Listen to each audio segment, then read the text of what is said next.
ദൈവത്തിൻ്റെ അതിപരിശുദ്ധമായിരിക്കുന്ന നാമം മഹത്വപ്പെടുവാനിടയാകട്ടെ.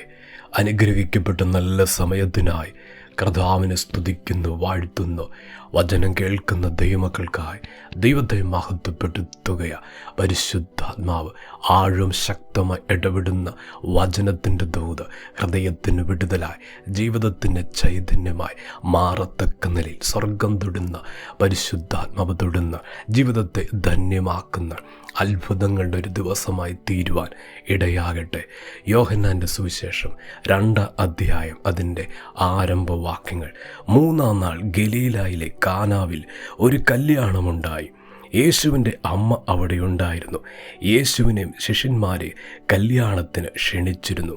വീഞ്ഞ് പോരാതെ വരികയാൽ യേശുവിൻ്റെ അമ്മ അവനോട്, അവർക്ക് വീഞ്ഞില്ല എന്ന് പറഞ്ഞു. നമുക്ക് വളരെ സുപരിചിതമായ ഒരു തിരുവെഴുത്ത് ദൈവത്തിൻ്റെ പരിശുദ്ധാത്മാവ് ഇന്ന് പകൽ ചൂണ്ടിക്കാണിക്കുന്ന ഒരു ദൂത് അതിനകത്തുനിന്ന്. അവർക്ക് വീഞ്ഞ് പോരാതെ വരികയാൽ യേശുവിനെ ക്ഷണിച്ച ആ കല്യാണം, യേശു കർത്താവ് കടന്നു വന്നിരിക്കുന്ന കാനാവിലെ കല്യാണ വീട്, അവിടെ ഒരു പോരായ്മ വെളിപ്പെട്ടു വന്ന ആ നിമിഷം ആ കാര്യം കർത്താവിനോട് അറിയിക്കുകയാണ്. ഇന്ന് അതിശക്തമായി പരിശുദ്ധാത്മാവ് ദൂത് വെളിപ്പെടുത്തുന്നത് ദൈവത്തിൻ്റെ പൈതലെ യേശു കർത്താവ് ജീവിതത്തിലേക്ക് വന്നത് ജീവിതത്തിൻ്റെ മേഖലകളിലെ പോരായ്മയെ നികത്തുക, പോരായ്മയെ തീർക്കുക, പോരായ്മയെ പരിഹരിക്കുക. ഇന്ന് കുടുംബത്തിൻ്റെ അകത്തളങ്ങളിൽ ഏതെല്ലാം മേഖലയിൽ പോരായ്മ അനുഭവിക്കുന്നുണ്ട്, ആ ശൂന്യതയുടെ തലം ജീവിതത്തിൽ ഇപ്രകാരം ഒരു അനുഭവങ്ങൾ കൂടെ കടന്നു പോകുന്ന ജീവിതങ്ങൾ മനുഷ്യർക്കാർക്കും പരിഹരിക്കാൻ പറ്റാത്ത, മനുഷ്യർക്കാർക്കും ഒന്നും ചെയ്യാൻ പറ്റാത്ത ആ ഒരു സ്ഥിതിയിൽ ഇന്ന് കർത്താവിനെ ക്ഷണിക്കാവോ? ആ വിഷയത്തിലേക്ക് യേശുവിനെ ക്ഷണിക്കാവോ? യേശു കർത്താവ് വന്നത്, ജീവിതത്തിൻ്റെ മേഖലയിലേക്ക് കർത്താവ് കടന്നു വരുന്നത് ദൈവത്തിൻ്റെ പൈതലെ ഒരിക്കലും പ്രതീക്ഷിക്കാത്ത ഒരത്ഭുതമല്ലേ കാനാവിൽ ആ സമയം നടന്നത്? ആരും ചിന്തിക്കാത്ത ഒരു ദൈവിക വിടുതലല്ലേ, ഒരു ദൈവപ്രവൃത്തിയല്ലേ അവിടെ വെളിപ്പെട്ടത്? ഇന്ന് ദൈവത്തിൻ്റെ ദൂതിത ഈ ശൂന്യതയുടെ നടുവിൽ പ്രതീക്ഷിക്കാത്ത ചില വിടുതലുകളും ഒരിക്കലും പ്രതീക്ഷിക്കാത്ത ചില അത്ഭുതങ്ങളും കൂടാരത്തിൻ്റെ അകത്തളങ്ങളിൽ സ്വർഗം വെളിപ്പെടുത്തുമെന്ന് പരിശുദ്ധാത്മാവ് അതിശക്തമായി ദൂത് വെളിപ്പെടുത്തുക. ദൈവത്തിൻ്റെ ശബ്ദമിതാ. ഇന്നത്തെ പോരായ്മ ദൈവത്തിൻ്റെ പൈതലേ നാളത്തെ മഹത്വമാക്കുക ദൈവം പദ്ധതി കണ്ടിട്ടുണ്ട്. ഇന്നത്തെ ശൂന്യത നാളത്തെ ദൈവത്തിൻ്റെ മഹത്വത്തെ വർണ്ണിക്കുന്ന നിലവാരത്തിൽ ജീവിത സാഹചര്യങ്ങൾ സ്വർഗം തിരിക്കാൻ പോകുന്നുവെന്ന് പരിശുദ്ധാത്മാവ് അതിശക്തമായി ദൂത് വെളിപ്പെടുത്തുക. ഇന്ന് ശൂന്യതയിലായിരിക്കുമ്പോൾ യേശുവിനെ ക്ഷണിക്കാവോ? ആ കാര്യം പറയേണ്ട കർത്താവിനോട് പറയാവോ? അറിയിക്കേണ്ട ദൈവത്തെ അറിയിക്കാമോ? നിശ്ചയവാ അതിനകത്തൊരു ദൈവപ്രവൃത്തി നടക്കാതിരിക്കത്തില്ല. ഈ പോരായ്മ ജീവിതത്തിൻ്റെ മേഖലകളിൽ പ്രതീക്ഷിക്കാത്ത അത്ഭുതങ്ങളുണ്ട്, പ്രതീക്ഷിക്കാത്ത ദൈവപ്രവൃത്തികളുണ്ട്. ആ നിലവാരത്തിലാണ് ദൈവത്തിൻ്റെ കരമിറങ്ങുന്നു. ദൈവത്തിൻ്റെ അത്ഭുത ഭുജം ഇതാ ചലിപ്പിക്കുന്നു. കാനാവിലെ ആ അത്ഭുതം വെള്ളം വീഞ്ഞായി മാറിയപ്പോൾ, വെള്ളത്തിന്മേൽ കർത്താവിൻ്റെ പ്രവൃത്തി വെളിപ്പെട്ടപ്പോൾ ആ വീഞ്ഞ് പലർക്കും ഒരാശ്ചര്യമായി മാറി, അത്ഭുതമായി മാറി. ആ തലത്തിൽ നിൽക്കുമ്പോഴാണ് തൻ്റെ ശിഷ്യന്മാർക്ക് പോലും വിശ്വാസം വെളിപ്പെട്ടു വന്നത്. വചനം പറയുന്നു, ശിഷ്യന്മാർ അവനെ വിശ്വസിച്ചുവെന്ന്, യേശു കർത്താവിനെ വിശ്വസിച്ചുവെന്ന്. ഇന്ന് ദൈവത്തിൻ്റെ ശബ്ദമിതാ.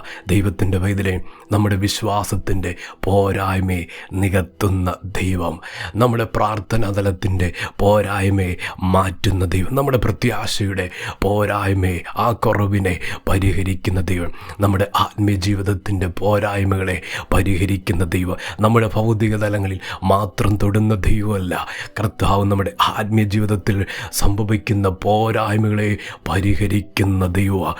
ഇന്ന് പകൽ ആഴമായി ദൂത് വിശ്വസിക്കട്ടെ. വചനം ഏറ്റെടുക്കട്ടെ. ഇന്ന് ജീവിതത്തിൻ്റെ ശൂന്യതയിൽ ഏത് നിലവാരത്തിലാ പോരായ്മ അനുഭവിക്കുന്ന അവിടെ ഒരു ദൈവപ്രവൃത്തിയുണ്ട്, അവിടെ ഒരു ദൈവിക വിടുതലുണ്ട്. ഇന്നത്തെ പോരായ്മ നാളത്തെ മഹത്വ. ആ കുടുംബം നിന്നയിലേക്ക് പോകേണ്ടത്, ആ കുടുംബം പരിഹാസത്തിലേക്ക് പോകേണ്ടതാ, ക്ഷണിച്ചിട്ട് അപമാനിക്കുന്ന നിലവാരത്തിൽ കുടുംബമായി തീരേണ്ടതാ. എന്നാൽ യേശു ഉള്ളതുകൊണ്ട്, കർത്താവ് ആ സമയത്ത് അവിടെ ഉള്ളതുകൊണ്ട് നിശ്ചയവ അത്ഭുതം വെളിപ്പെട്ടില്ലേ? നാളെ ആ കുടുംബം ഒരാശ്ചര്യമായി മാറിയില്ലേ?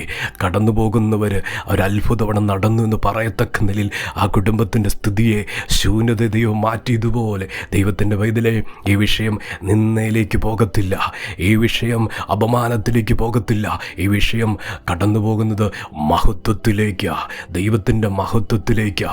ഒരത്ഭുതം അവിടെ വെളിപ്പെട്ടു, ഒരു വീര്യപ്രവൃത്തി അവിടെ നടന്നു, പ്രതീക്ഷിക്കാത്തൊരു ദൈവിക ഇടപെടൽ ആ കുടുംബത്തിൽ നടന്നു, ആ വിഷയത്തിൽ നടന്നു. അപ്രകാരം ഒരു വാർത്തയാ വെളിപ്പെട്ട് വരാൻ പോകുന്ന. ആഴമായി ദൂത് വിശ്വസിക്കട്ടെ. ഈ പോരായ്മ നാളത്തെ മഹത്വ, ഈ ശൂന്യത നാളത്തെ മഹത്വ. ആ നിലയിൽ ദൈവം സഹായിക്കും, ദൈവം അനുഗ്രഹിക്കും. നമുക്ക് പ്രാർത്ഥിക്കാം. സ്നേഹവാനായ ദൈവമേ, സ്വർഗ്ഗീയ പിതാവേ, ഇന്ന് കേൾപ്പിച്ച ദൂതനായി സ്തോത്രം, ആലോചനയ്ക്കായി സ്തോത്രം. ജനത്തെ സഹായിക്കണം, അവരുടെ അവസ്ഥ സാഹചര്യങ്ങളുടെ ദൈവത്തിൻ്റെ വൻ പദ്ധതികൾ ഈ ദിവസങ്ങളിൽ ദൈവമേ അങ്ങ് ചെയ്യുക. ഈ ശൂന്യതയിൽ ആ പോരായ്മയുടെ സ്ഥാനത്ത് ദൈവമേ മഹത്വത്തെ വെളിപ്പെടുത്തി ജനത്തെ അനുഗ്രഹിക്കാൻ ഇടയാകാൻ പോകുന്നതിനായി സ്തോത്രം. വചനം കേൾക്കുന്ന ദൈവമക്കളെ അനുഗ്രഹിച്ചു പ്രാർത്ഥിക്കുന്നു. ഇപ്പോൾ തന്നെ ദൈവിക വിടുതൽ നടക്കട്ടെ, സൗഖ്യങ്ങൾ നടക്കട്ടെ. യേശുവിൻ്റെ നാമത്തിൽ ജീവിതത്തിൽ നിന്ന് എല്ലാ തടസ്സങ്ങളും മാറട്ടെ. ആത്മീയ നിലവാരത്തിൽ നിൽക്കുന്ന പോരായ്മകളെ ദൈവം മാറ്റും. വിശ്വാസം വർദ്ധിക്കട്ടെ, പ്രാർത്ഥന വർദ്ധിക്കട്ടെ, പ്രത്യാശ വർദ്ധിക്കട്ടെ, ദൈവത്തോടുള്ള സ്നേഹം വർദ്ധിക്കട്ടെ. ആ നിലയിൽ ആ കർത്താവിൻ്റെ പ്രവൃത്തി ഇപ്പോൾ പരിശുദ്ധാത്മാവ് തൊടുവാനായി പ്രാർത്ഥിക്കുന്നു. വചനം കേൾക്കുന്ന ദൈവമക്കളെ അനുഗ്രഹിച്ചു പ്രാർത്ഥിക്കുകയാണ്, അനുഗ്രഹമായി തീരട്ടെ. കർത്താവ് അങ്ങനെ ചെയ്യുന്നതിനായി സ്തോത്രം. പ്രാർത്ഥന കേട്ടതിന് നന്ദി, യേശുവിൻ്റെ നാമത്തിൽ തന്നെ. ആമേൻ.